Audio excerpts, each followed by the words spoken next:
जय बोलो देवादिदेव 1008 श्री भगवान महावीर स्वामी की जय जय जय। अहिंसा परमो धर्म की जय जय जय। परम पूज आचार्य गुरुवर श्री विद्यासागर जी महाराज की जय जय जय। बोले परम जश्मी प्रमाण सागर जी महाराज की जय जय जय। मुनिवर से रह सागर जी महाराज की जय जय जय। नमो गुरु जी। एक जिज्ञासु सेठ किसी संत के चरणों में जाकर निवेदन किया और कहा, जीवन के निर्वाह के लिए धन पैसे की उपयोगिता समझ में आती है। शरीर के स्वास्थ्य का भी उपयोग दिखाई पड़ता है और हमारे संबंध और रसूख भी हमारे काम में आते हैं। संपत्ति, शरीर और संबंध, इन सब का उपयोग परिलक्षित होता है, पर धर्म का कोई उपयोग दिखाई नहीं पड़ता। फिर भी क्या वजह है कि आप लोग सबसे अधिक धर्म की दुहाई देते हो? धर्म क्यों करें? धर्म का हमारे जीवन में सीधा उपयोग तो दिखता नहीं। हो सकता है ये सवाल आपके मन में भी आता हो, क्यों करे धर्म? जब उसने कहा कि धर्म का कोई उपयोग दिखाई नहीं पड़ता तो संत मुस्कुराए। सामने ही एक हवेली खड़ी थी। उन्होंने उस हवेली की तरफ इशारा करते हुए पूछा कि हवेली तुम्हें दिखाई पड़ रही? बोला हाँ। तुम संपूर्ण हवेली को देख रहे हो? बोले हाँ, मैं पूरी हवेली को देख रहा हूं। तुम्हें पूरी हवेली दिखाई पड़ रही? बोले हाँ, हवेली दिखाई पड़ रही। तुम जितना देख रहे हवेली उतनी? बोले हाँ, मैं पूरी हवेली देख रहा हूं। उन्होंने कहा, ये बताओ इसकी नींव कहाँ है? इसकी नींव किधर है? नींव तो दिखी नहीं रही है। तो फिर उन्होंने पूछा, ये बताओ इस हवेली की नींव न हो तो क्या हवेली दिखेगी? नहीं गुरुदेव, बात समझ में आ गई। नींव के अभाव में हवेली टिकेगी ही नहीं। तो संत ने समझाया, जो स्थान हवेली की स्थिरता के लिए नींव का है, वही स्थान जीवन की स्थिरता के लिए धर्म का है। किसी हवेली या मकान के एक एक कक्ष का उपयोग दिखाई पड़ता है, उसकी नींव का सीधा कोई उपयोग दिखाई नहीं पड़ता।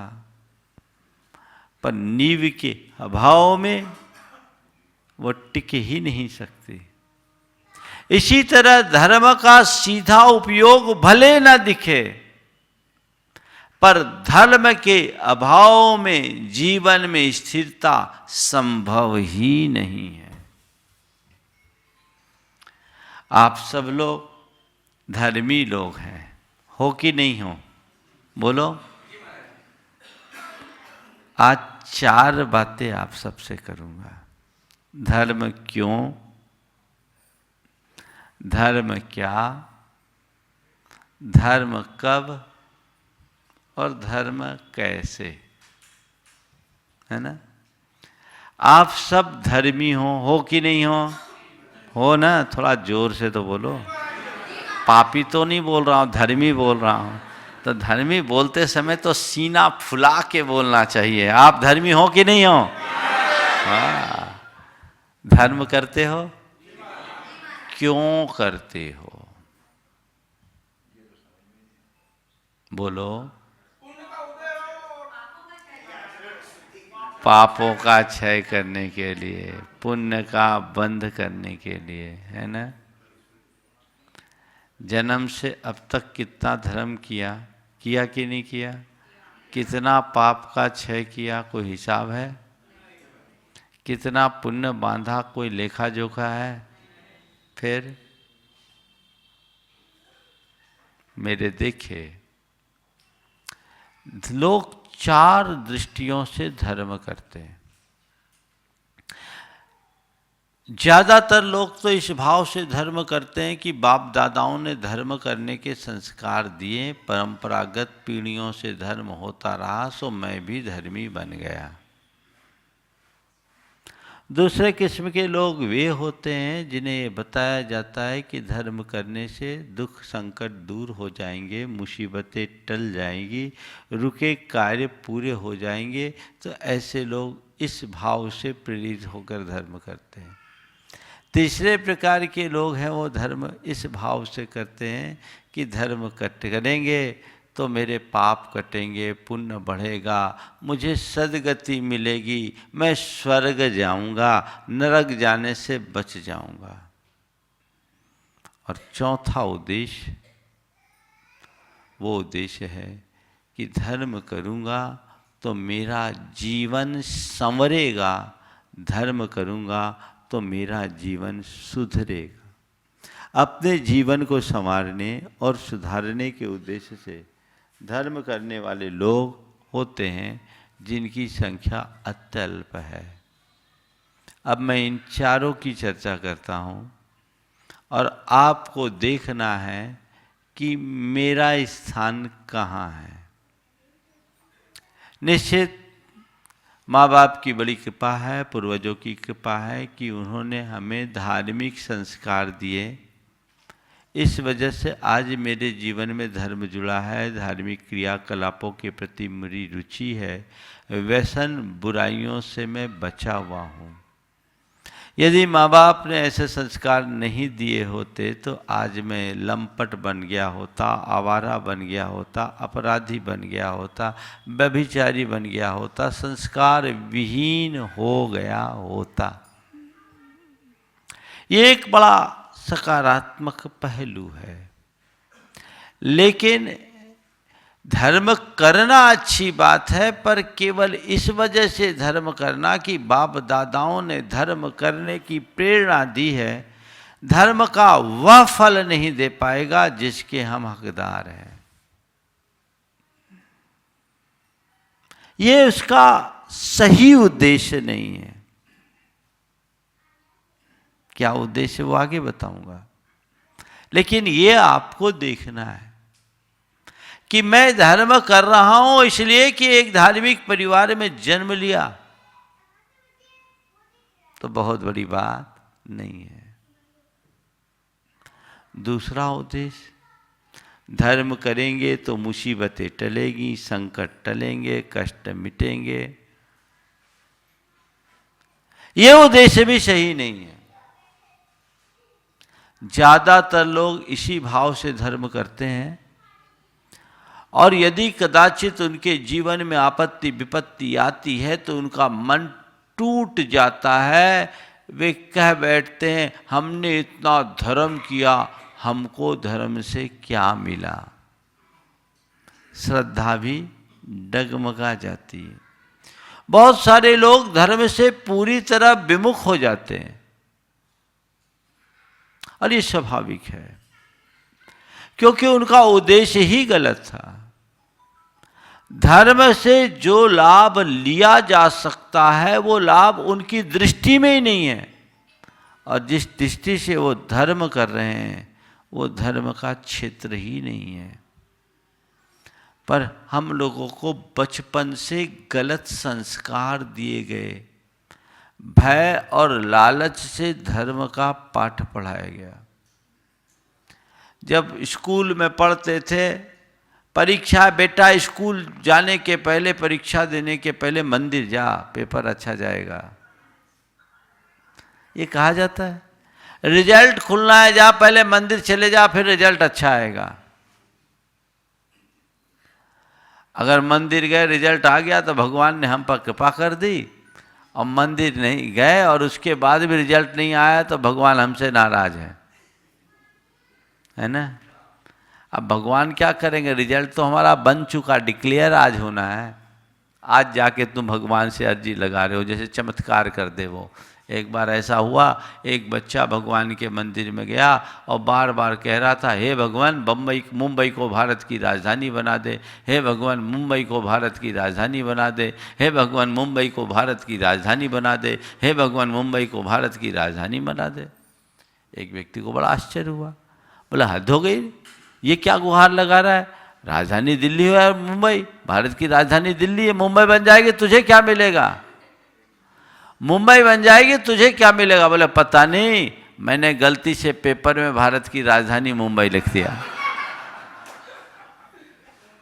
तो ये क्या होगा? अरे पेपर में जो लिखा है नंबर तो वही आएगा। ये संस्कार हमारी श्रद्धा को कहीं ना कहीं कमजोर बनाते हैं। दुख संकट किसके जीवन में नहीं आता? बड़े बड़े महात्माओं के जीवन में भी महासंकट आते हैं, उससे कोई नहीं बच सकता। आप लोग सोचते चलो भाई हम धर्म करेंगे, पूजा पाठ करेंगे तो हमारा मुकदमा जीत जाएंगे, रुके काम हो जाएंगे, संतान हो जाएगी, स्वास्थ्य मिल जाएगा, परेशानियां मिट जाएगी, न जाने क्या क्या सोचते हो। मानता हूं धर्मी के जीवन में यदि धर्मानुष्ठान हो, कुछ पुण्य बढ़ जाने से संकट टल सकते हैं, पर टले ऐसा सुनिश्चित नहीं है। क्योंकि इतिहास को हम पलट कर देखते हैं तो धर्मियों के जीवन में जितने उपद्रव खड़े हुए उतना सामान्य लोगों के जीवन में नहीं। सारे महापुरुषों के जीवन चरित्र को पलट करके देख लो। भगवान ऋषभदेव को 6 महीना निराहार रहना पड़ा, रामचंद्र जी को वनवास जाना पड़ा, जीवन भर संघर्ष करना पड़ा, उनकी धर्मपत्नी का हरण हो गया। थोड़ा सोचो, कोई छोटी मोटी बात है? श्री कृष्ण का जीवन संघर्षों में बीता, जेल में जन्म लिया, माँ का दूध भी नहीं पी पाए, एक राजपुरुष होने के बाद भी ग्वाल वालों की तरह उन्हें जीना पड़ा। और आगे चलकर श्री कृष्ण के बेटे प्रद्युम्न का 6वें दिन में अपहरण हो गया। आप सोचो, नारायण के पुत्र का जन्म के 6वें दिन में अपहरण, जिसके यहाँ इतना कठोर पहराव होता है। पारसनाथ भगवान के ऊपर कितना भयानक उपसर्ग आया। सीता पर संकट आए, अंजना पर संकट आए, चंदना पर संकट आए, सोमा पर संकट आए, पूरे पुराण भरे पड़े हैं। ये लोग धर्मी थे कि अधर्मी? बोलो। तो धर्म करने से संकट टलता है, तो इनके जीवन में संकट क्यों आया? क्यों आया? बोलो। हाँ, बहुत समझदार है। धर्म करने से संकट टलता तो इनके जीवन में संकट आना ही नहीं चाहिए था। लेकिन संत कहते हैं संकट तो जिसके जैसे संयोग है सबके जीवन में आते हैं, क्योंकि हमारे जीवन की सारी अनुकूलता और प्रतिकूलता कर्म संयोगों पर निर्भर करती है। महापुरुषों के जीवन में भी ऐसे संकट आते हैं। कर्म किसी को नहीं छोड़ता, ना भुक्तम क्षीयते कर्म, उसे सबको भोगना ही पड़ता है। रोके भोगे तो, रहस्य के भोगे तो। तो महाराज वो धर्म करे ही क्यों जो संकट में काम ना आए, फालतू में धर्म करे। इसीलिए तो बोल रहे धर्म का कोई उपयोग नहीं दिखता।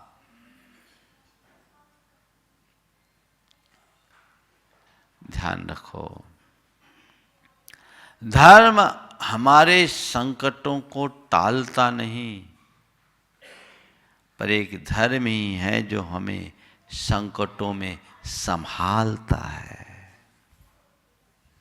मैं वाक्य को पुनः दोहरा रहा हूं। धर्म हमारे संकटों को टालता नहीं, धर्म हमें संकटों में संभालता है।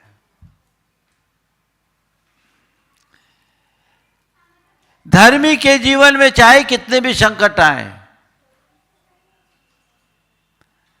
धर्मी कभी विचलित नहीं होता। और अधर्मी व्यक्ति के जीवन में संकट की बात तो बहुत दूर की है,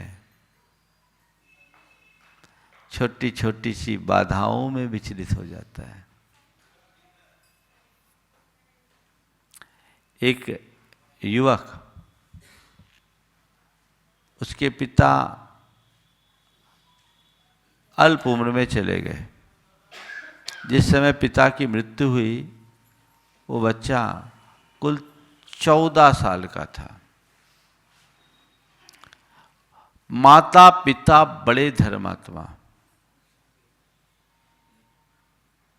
पर अल्पायु चले गए। उनके चले जाने के बाद उनकी धर्मपत्नी यानी बच्चे की माँ अपने अंदर पूरा स्थिरता रखी, तत्व ज्ञान के बल पर पूर्ण स्थिरता रखी, वो विचलित नहीं हुई। लेकिन बेटा धर्म से विमुख हो गया।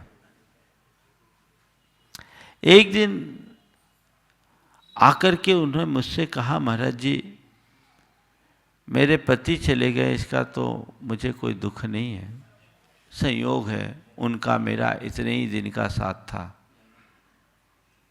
लेकिन मुझे इस बात का विकल्प होता है कि इस निमित्त से मेरा बेटा धर्म से दूर हो गया, अब उसे धर्म के नाम से चिढ़ होने लगी है।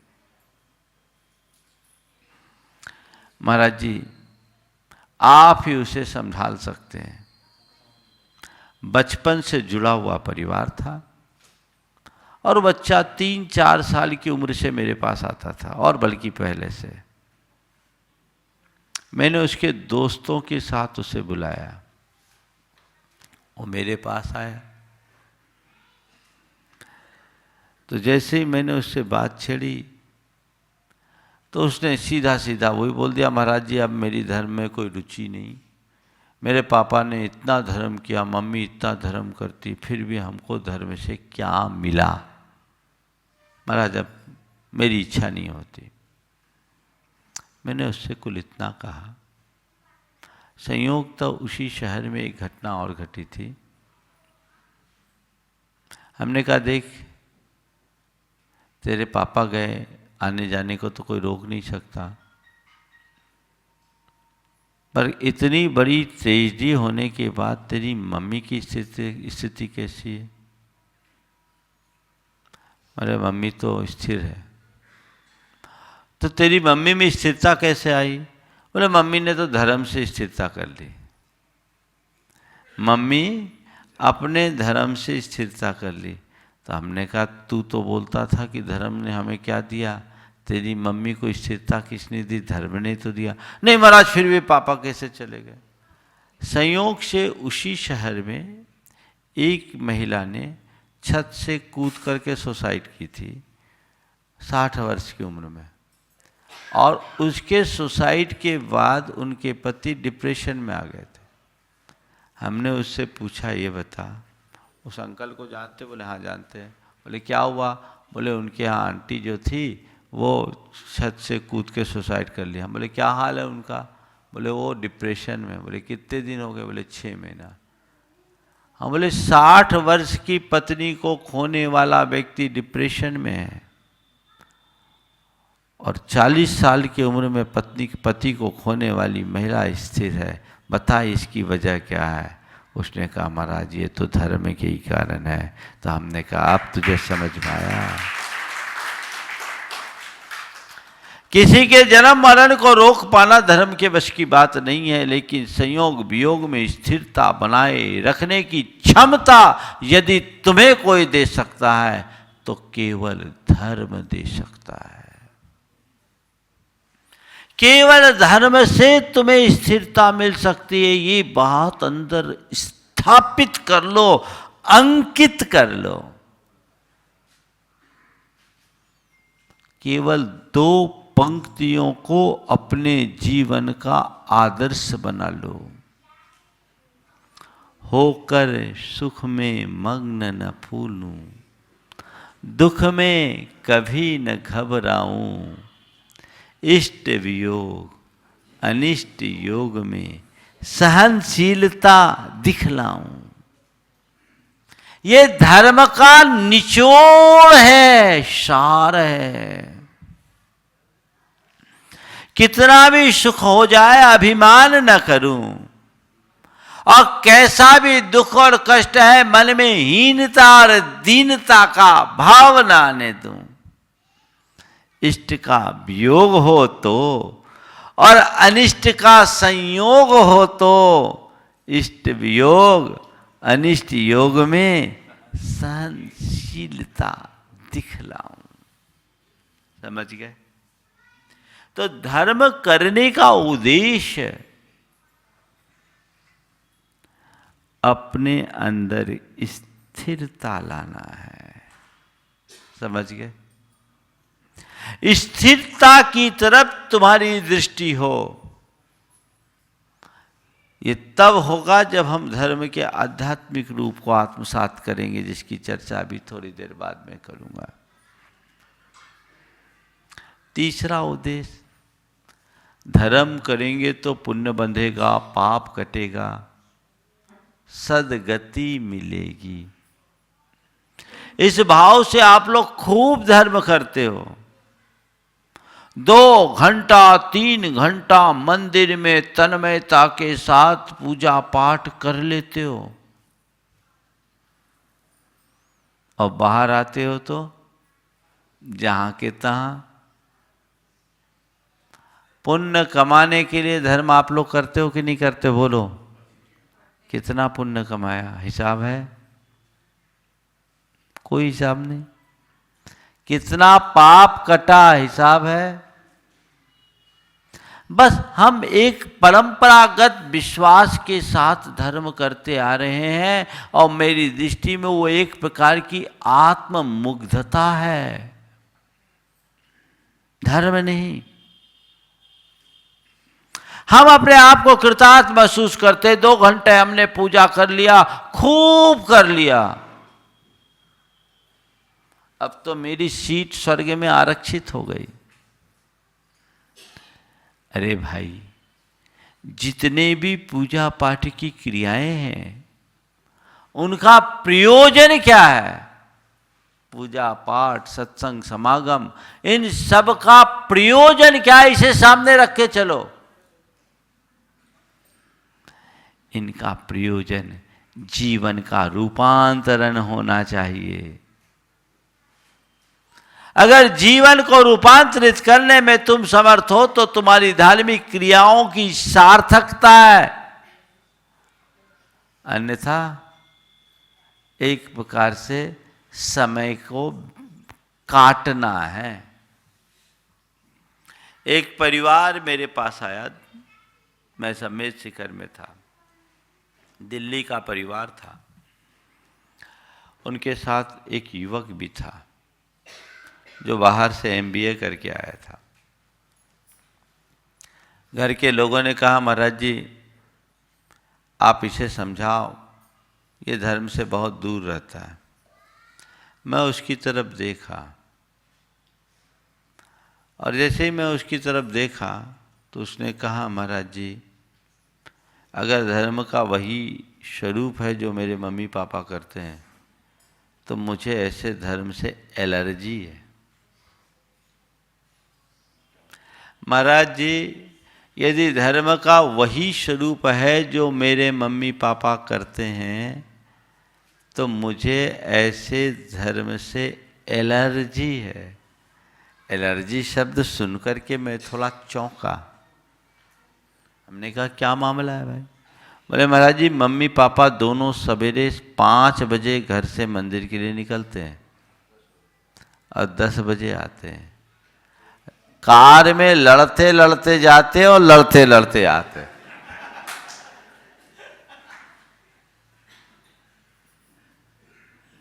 अब महाराज बोलिए इस धर्म से क्या मतलब? तो मुझे तो लगता है धर्म करना यानी टाइम वेस्ट करना। मैं क्यों अपना समय ज़्यादा करूं?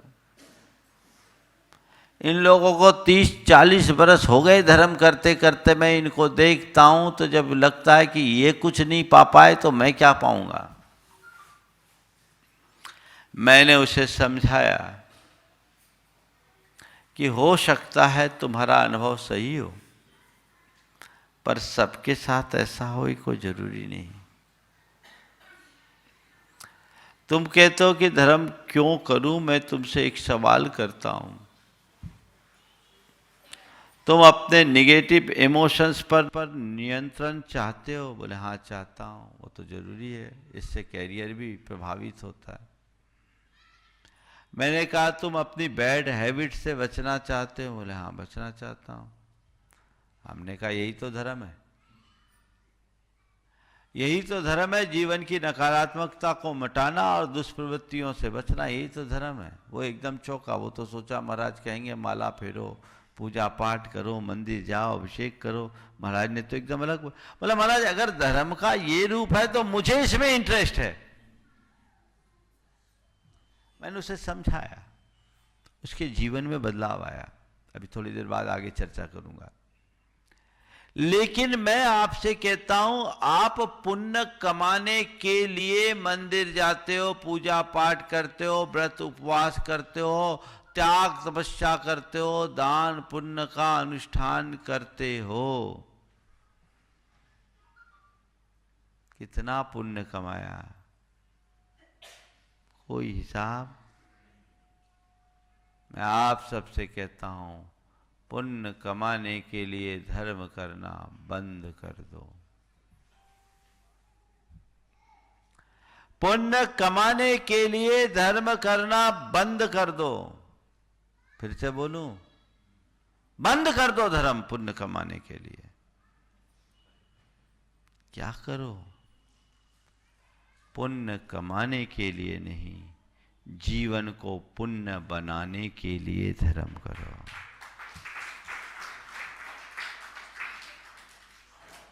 जीवन को पुण्य बनाने का मतलब जीवन में पवित्रता लाना। धर्म का मूल उद्देश्य यही है।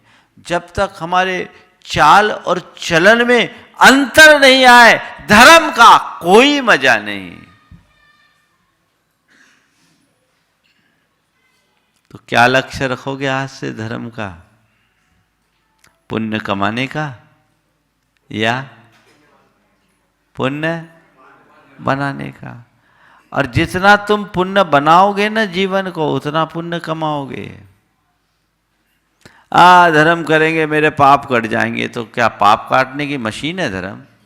लाइसेंस मिल गया, मैं धर्मी हूं, बाहर पाप करने की छूट, मंदिर आओ, भगवान को ढोक लगाओ, सारे पाप खत्म। एक बार एक बच्चे ने कहा महाराज जी, नमोकार मंत्र में कहते हैं 105 नमो यारो सब पाप प्रणाशनो मंगलानम च सव्यम परमम होई मंगलम। तो जब नमोकार मंत्र बोलने मात्र से सारे पाप कट जाते हैं, तो फिर महाराज पाप से डरने के लिए क्यों कहते हैं? पाप करो, नमोकार जपो, और नमोकार जपते जपते पाप करो, पाप साफ हो जाए। मैंने उससे कहा भैया ऐसा नहीं, किए वे पाप को श्रद्धा पूर्वक नमोकार जपे, उसका पाप कट सकता है।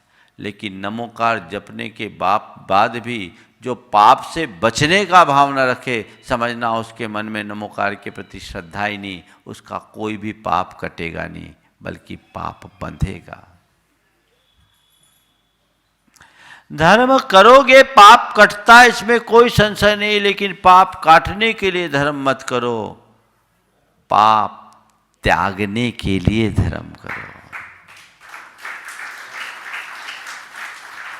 तुमने कितना पाप काटा इसका तुम्हारे पास हिसाब नहीं होगा, लेकिन तुमने कितना पाप त्यागा ये तो तुम्हारी स्मृति में होगा। मुझे कितना पाप त्यागना है ये तो समझ तुम्हारे अंदर होगी। वो तुम्हें अपने भीतर विकसित करना चाहिए। सच्चे अर्थों में पापों का परित्याग ही धर्म है। पाप को छोड़े बिना किया गया धर्माचार बड़ा उथला है। समझ गए? सच्चे अर्थों में पाप छूटना चाहिए, पाप से विरक्ति का भाव होना चाहिए कि नहीं, मुझे पाप से ऊपर उठना है, पाप को त्यागना है। रोज रोज जितना जितना बन सके पाप से बचो। एक आचार्य से पूछा गया धर्म क्या है, उनने कहा सधर्मो यत नाधर्म। जहाँ अधर्म नहीं है वहीं धर्म है। तो पाप अधर्म है, अपनी प्रवृत्तियों को बदल दीजिए, जीवन बदल जाएगा।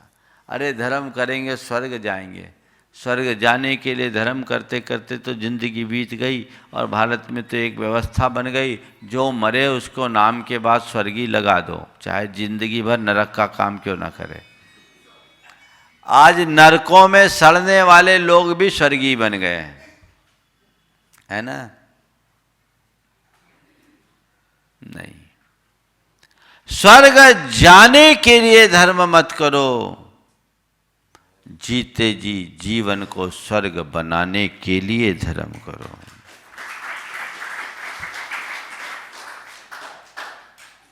ये धर्म का मूलभूत उद्देश्य है। इसे ध्यान में रखकर हम चलेंगे तो जीवन तर पाएगा। समझ गए? अब दूसरी बात, धर्म क्या है ये और बता दो महाराज। कंसेप्ट तो आप लोगों को क्लियर हुआ? धर्म क्यों करना? जीवन को पवित्र बनाने के लिए, जो धर्म का मूल उद्देश्य है, जीवन के रूपांतरण के लिए, आत्मा के शुद्धिकरण के लिए ही हमें धर्म करना है। वो उद्देश्य अपना बना करके चलेंगे तो हम अपने जीवन को सही बना सकेंगे, संवार सकेंगे, जीवन आगे बढ़ा सकेंगे।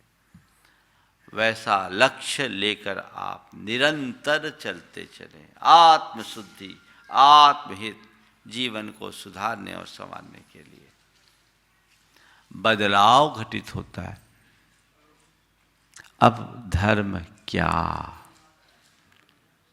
जो रोज मंदिर में तुम पूजा पाठ करते हो वो तुम्हारा धर्म है। साधु संतों की जो सेवा में तत्परता दिखाते हो वो तुम्हारा धर्म है। शास्त्रों का जो स्वाध्याय करते हो वो तुम्हारा धर्म है। समय समय पर जो दान धर्म करते हो क्या वो तुम्हारा धर्म है।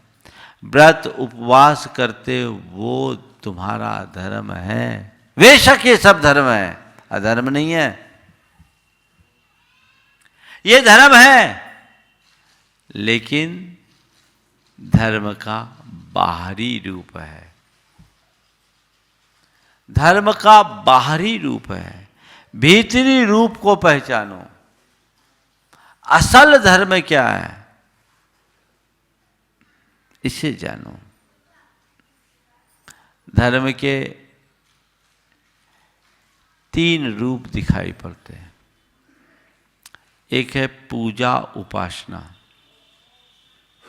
दूसरा है नैतिकता और प्रामाणिकता, और तीसरा है आध्यात्मिक जागरण। पूजा उपासना धर्म का सबसे सरल रूप है।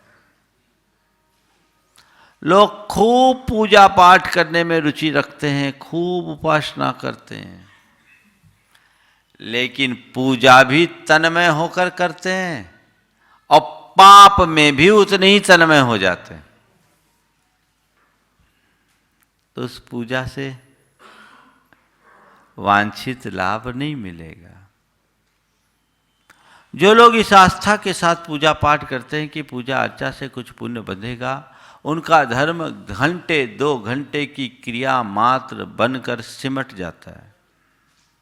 लेकिन जो धर्म को जीवन के रूपांतरण का आधार बनाकर चलते हैं, उनका धर्म उनके प्रत्येक विचार और व्यवहार में प्रतिबिंबित होता है। प्रत्येक विचार और व्यवहार में वो धर्म प्रतिबिंबित होता हुआ दिखाई पड़ता है। उसकी तरफ उनकी दृष्टि रहती है, वैसा वो देखते, सोचते और समझते हैं। उस अनुरूप हमारा कार्य होना चाहिए। वैसी दृष्टि अगर हमारे अंदर होगी तो हमारा जीवन धन्य हो सकेगा। क्या है? पूजा पाठ करो, पर किसके लिए? मन को संवारने के लिए। पूजा पाठ व्यर्थ नहीं है। पूजा पाठ प्रार्थना अगर आप आत्मा को केंद्र में रखकर करते हो तो ये आपके जीवन की निर्मलता का आधार बनती है। जीवन में बड़ा सकारात्मक परिवर्तन घटित कर सकती है।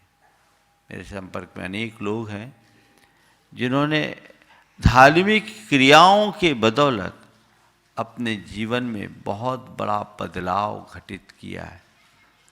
लेकिन ये तभी जब सामने वाला खुद को बदलने के लिए तैयार रखे। आज ही एक भाई ने कहा, महाराज मैंने आपका नियमित प्रवचन सुना और सुनता हूँ, और मैंने क्रोध का त्याग कर दिया है। अब मैं क्रोध नहीं करता। कोई भी निमित्त आता है मैं अपने आप को बचा के रखता। आपके यहाँ का है, हम नाम नहीं ले रहा हूँ, नहीं तो आप लोग उसको क्रोध दिलाने के लिए पीछे पड़ जाओ। लेकिन वो आके बोला, ये दृष्टिकोण होना चाहिए ना। ऐसा दृष्टिकोण हो तो जीवन की भलाई है, तभी यथार्थ उपलब्धि है, अन्यथा नहीं। तो पूजा करो, पाठ करो, भक्ति करो, पाप से बचो। कैसे लोग धर्म करते हैं, कैसे लोग धर्म करते हैं।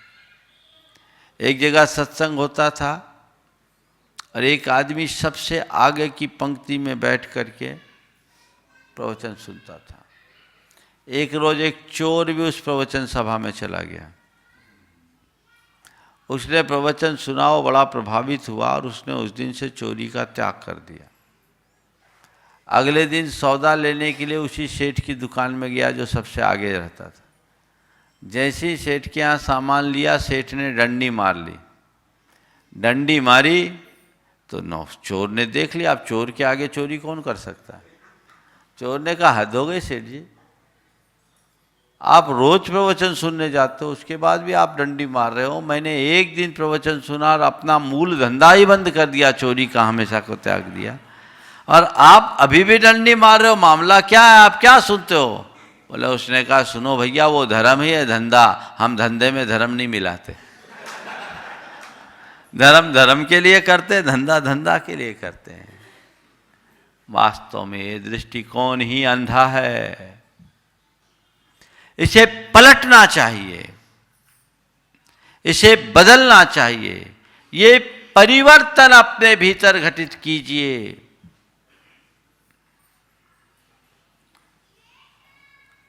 उपासना के साथ वासना पलते रहे तो मतलब क्या है?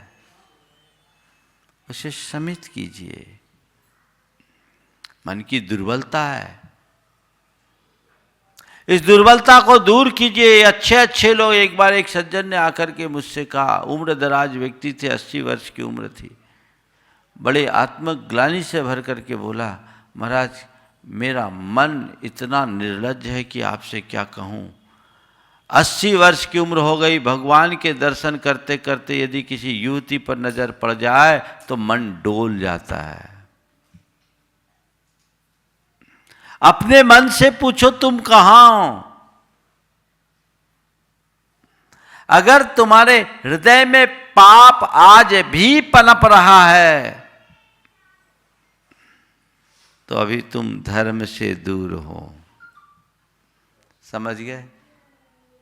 इतनी सी बात समझना है, उसे अपने मन में अंकित करके रखना है। तो पूजा उपासना का मतलब ही तब है। नहीं तो ठीक है कर लिया, और करके तो फिर जो करते हैं सो भगवान ही जानते हैं क्या करते क्या नहीं करते। तो ये सारी धार्मिक क्रियाएं, उपासना शब्द बहुत व्यापक है। तुम्हारे जितने भी धार्मिक कार्यकलाप हैं वे सब उपासना में ही समाहित हैं। करो, चित्त के रूपांतरण के लिए करो। एक बार एक भाई ने कहा, महाराज जी हम तो रोज मंदिर जाते पूजा पाठ करते हैं और विसर्जन करके क्षमा मांग आते हैं कि पूजन विधि जानू नहीं और जान नहीं आह्वान, और विसर्जन हूँ नहीं, क्षमा करो भगवान। और हम लोग भगवान से पूजा करके 24 घंटे में पाप करने का लाइसेंस लेके आ जाते हैं। ये सोच ठीक नहीं।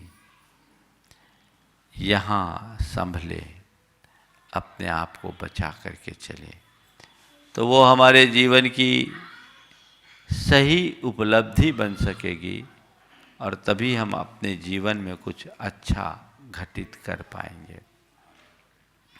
दूसरा रूप है नैतिकता और प्रामाणिकता। पूजा उपासना तो तुम कर रहे हो, लेकिन नैतिकता और प्रामाणिकता तुम्हारे अंदर कितनी है?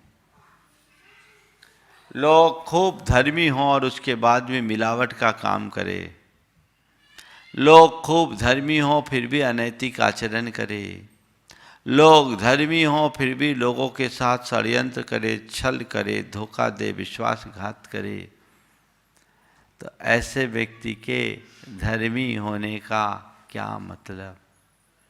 जो लोग धर्मी होकर के भी बेईमानी करे, ऐसे लोगों के धर्मी होने का क्या अर्थ है? बोलो। तुम धर्म को अगर समझते हो, संकल्प लो, मैं अपने जीवन में कोई अनैतिक कार्य नहीं करूंगा, मैं अपनी प्रामाणिकता की कसौटी पर खरा उतरूंगा। है आजकल तो सारे लोग जरूरत के हिसाब से अपना ईमान तय करते हैं। अयोध्या प्रसाद गोयली ने एक बड़ा अच्छा प्रसंग लिखा। एक दर्जी था,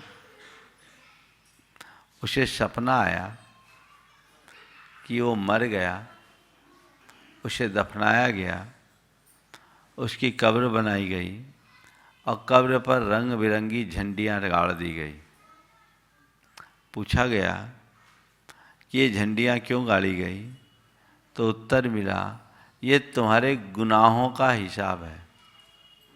क़यामत के दिन जब खुदा आएगा, इन्हीं झंडियों के आधार पर तुम्हारा हिसाब किताब करेगा, तुम्हारे गुनाहों का हिसाब होगा। बोले क्या है? बोले तुमने जितने रंगों के कपड़े चुराए हैं वो सबका लेखा जोखा है। इतने में उसकी नींद खुल गई। वो घबरा उठा। अपनी दुकान पर आते ही अपने सारे शागिर्दों से, अपने सहयोगियों से कहा कि भैया देख, मेरे पास कोई भी कपड़ा आए तो तुम लोग एक ही बात कहना, उस्ताद जी झंडी, उस्ताद जी झंडी। कपड़ा आता, कपड़ा मारने का उसका मन होता, कैंची चलाने को होता कि तब तक उसके साथी उससे कह देते, उस्ताद जी झंडी, उस्ताद जी झंडी। और उस्ताद जी झंडी सुनते ही उसकी कैंची रुक जाती। एक दिन एक मलमल का कपड़ा आया, बहुत कीमती अच्छा कपड़ा। उसको देखते ही उसके मुंह में पानी आ गया और उस कपड़े को मारने के लिए कैंची जैसे ही आगे बढ़ाने को हुआ, उनके साथियों ने आदत के मुताबिक कहा, उस्ताद जी झंडे, उस्ताद जी झंडी। उसने कहा, मूर्खो, इस रंग की झंडी वहां थोड़ी थी।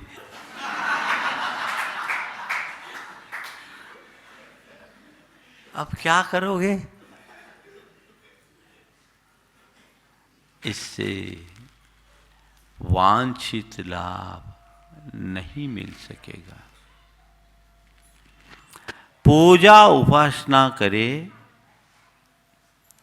नैतिकता और प्रामाणिकता के साथ।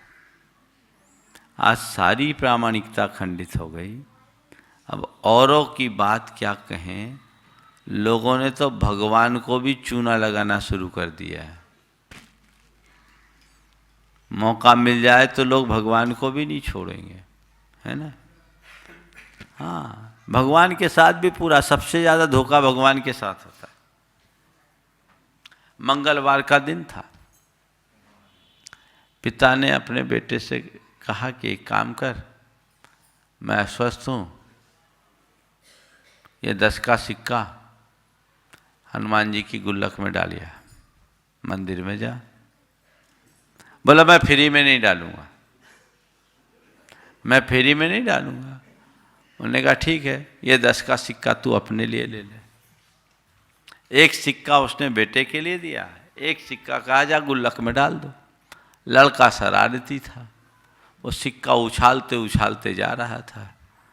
उछालते उछालते के क्रम में जब गया तो आगे चलकर उसका एक सिक्का उछल करके नाली में गिर गया।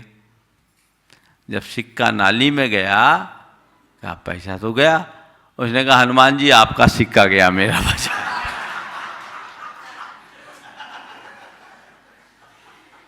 अब बोलो क्या करोगे?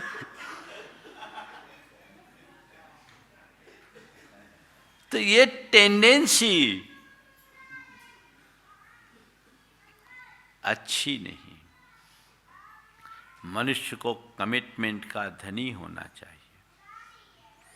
जहां चाहे जिस किसी को कोई कमिटमेंट देना नहीं चाहिए, और किसी को कोई कमिटमेंट दे तो उस पर दृढ़ रहे,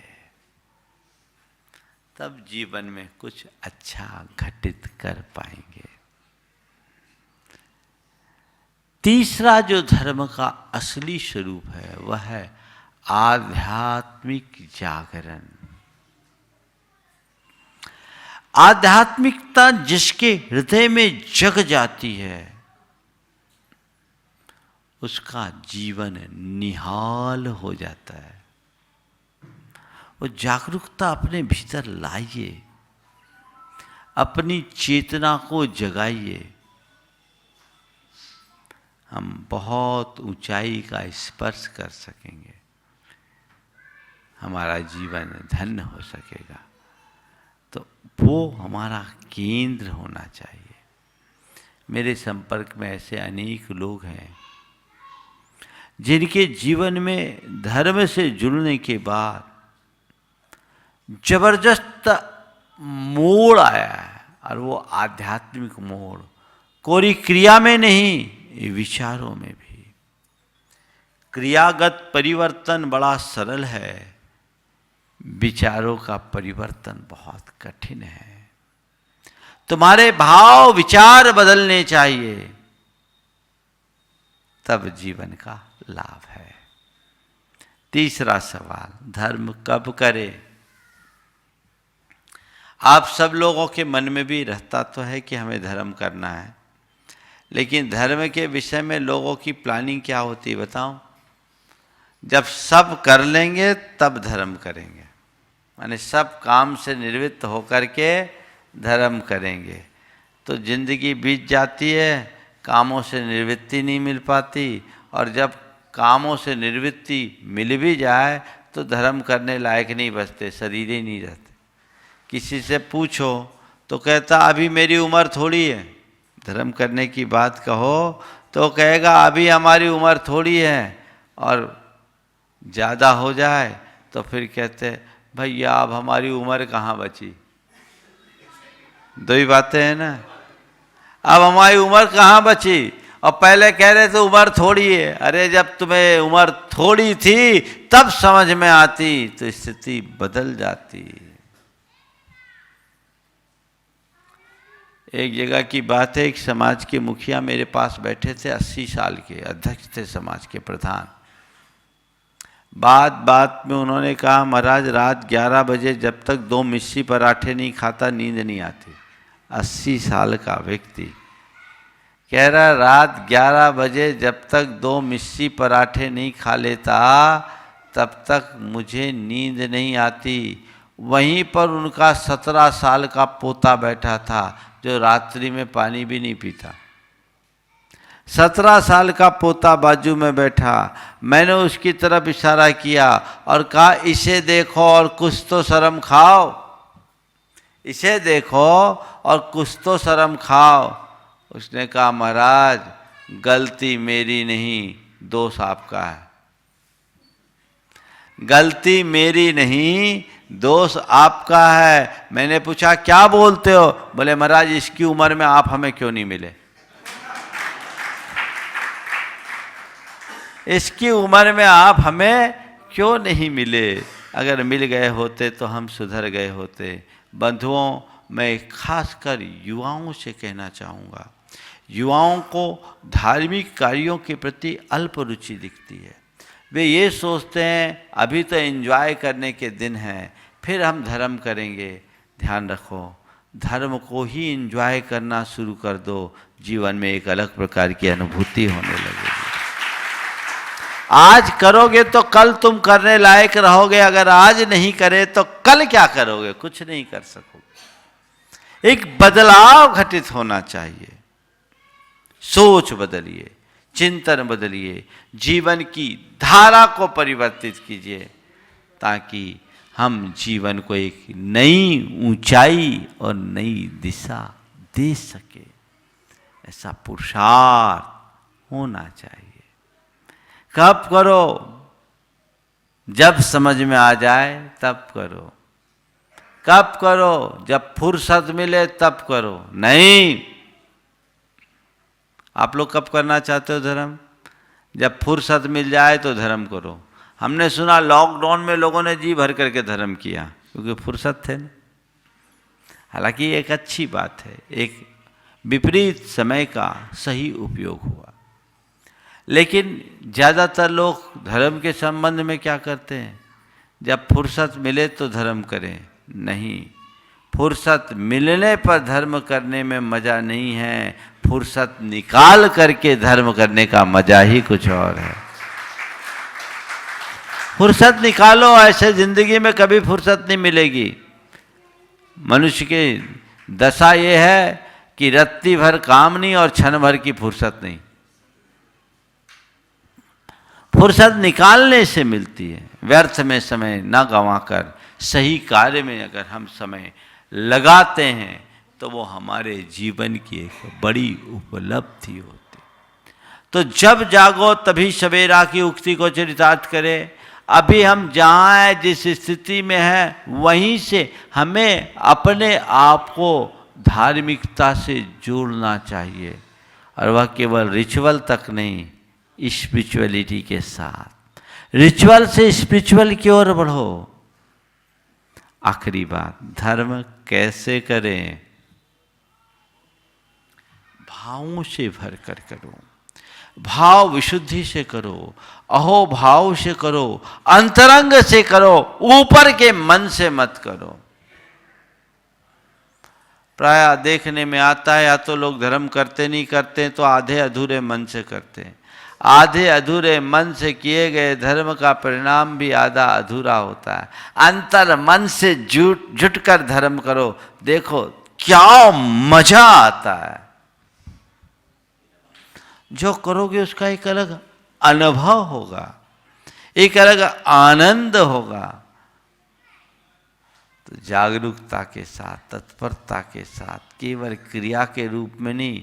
लोग आजकल धर्म करते हैं, वो भी मुझे लगता अबुद्धिपूर्वक धर्म होता है, बुद्धिपूर्वक नहीं।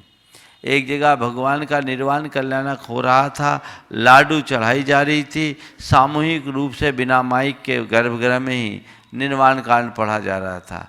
निर्वाण कांड में एक अम्मा जी की आवाज़ कुछ ऊंची थी और सब बोल रहे थे। बोलते बोलते वो कहती है, दो बलभद्र मुफ्त में गए। लाइन है, दो बलभद्र मुफ्त में गए। वो क्या बोल रही है? दो बलभद्र मुफ्त में गए। हमने कहा इनकी पूजा भी मुफ्त में गई। होता है बहुत सारी क्रियाएं यांत्रिक बन जाती है, ऐसा जैसे मशीन चल रहा है, टेप रिकॉर्ड की तरह चल रहा है। मुंह से शब्दोच्चार कुछ हो रहा है, दिमाग में कुछ और डोल रहा है। बोलना कुछ है, बोल कुछ रहे हैं। धर्म अंतर मन से करे, तत्परता से करे, जागरूकता के साथ करे, विशुद्धि के साथ करे, तो धर्म का मजा है। अन्यथा धर्म का कोई मजा हमारे लिए नहीं मिलेगा। शिष्य गुरु चरणों में वर्षों से साधनारत था। एक दिन अपने मन की व्यथा गुरु के समक्ष प्रकट करते हुए कहा, गुरुदेव अरसा बीत गया, आज तक मुझे धर्म करने के बाद उसका कुछ लाभ नहीं दिखा। आपने कहा था कि तू धर्म करेगा तो तुम पर जी निश्चित उसका असर पड़ेगा, पर मुझे आज तक धर्म का असर क्यों नहीं हुआ? गुरु ने कहा, ठीक है, इसका रहस्य मैं तुझे बाद में बताऊंगा। एक काम कर, थोड़ी मदिरा ला, शराब ला। गुरुओं को भी शिष्यों को रास्ते में लगाने के लिए कई उपाय करने पड़ते हैं। शिष्य श्रद्धालु था, सीधे गया, एक लोटा शराब लेकर आ गया। गुरु ने कहा, देख, इस पूरे लोटे के शराब को कुल्ला करके उगलना है, पर ध्यान रखना तुझे केवल कुल्ला करना है, एक बूंद भी हलक से नीचे नहीं आनी चाहिए। तुझे इस लोटे को कुल्ला कर करके खाली करना है, पर इतना ध्यान रखना एक बूंद भी लोटे से हलक से गले से नीचे नहीं आना चाहिए। शिष्य ने वैसा ही अनुकरण किया और कुछ ही पलों में पूरा लोटा खाली कर दिया। पूरा लोटा खाली हो गया।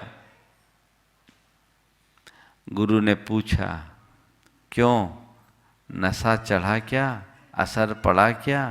बोले, नहीं गुरुदेव, नशा कैसे चलेगा, असर कैसे पड़ेगा? बोले, क्यों? बोले, असर तो तब पड़ता जब मैं हलक से नीचे उतारता। मैंने तो केवल कुल्ला किया है। शराब का नशा तो मुझे तब चढ़ता जब मैं गले से नीचे उतारता। मैंने तो केवल कुल्ला किया है। तो गुरु ने कहा, बस मैं भी तो तुझे इतना ही कहना चाहता हूँ, तुझ पे धर्म का असर तो तब पड़ता जब तू गले से नीचे उतारता। तूने तो अभी केवल कुल्ला किया है। समझ में आ रही है बात? अब देखो, ताली तो बहुत जम के बजाई। देखना यह है कि अभी तक क्या करते आ रहे हो, धर्म का पान कर रहे हो या धर्म का कुल्ला? दूसरे का नहीं देखना, अपना देखना, तो जीवन धन्य होगा। अपने जीवन को हम धन्य करें, धर्म की सार्वभौमिक उपयोगिता को समझकर उसे आत्मसात करें। मिर्जापुर है, छोटी सी समाज है, भावना बड़ी है। ऐसी भावना को और बढ़ाते रहे निरंतर।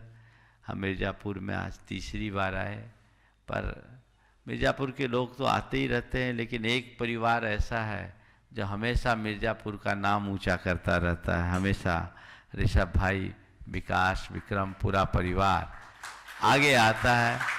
मैं कहना चाहूँगा, अब इसमें वृद्धि होनी चाहिए, है ना?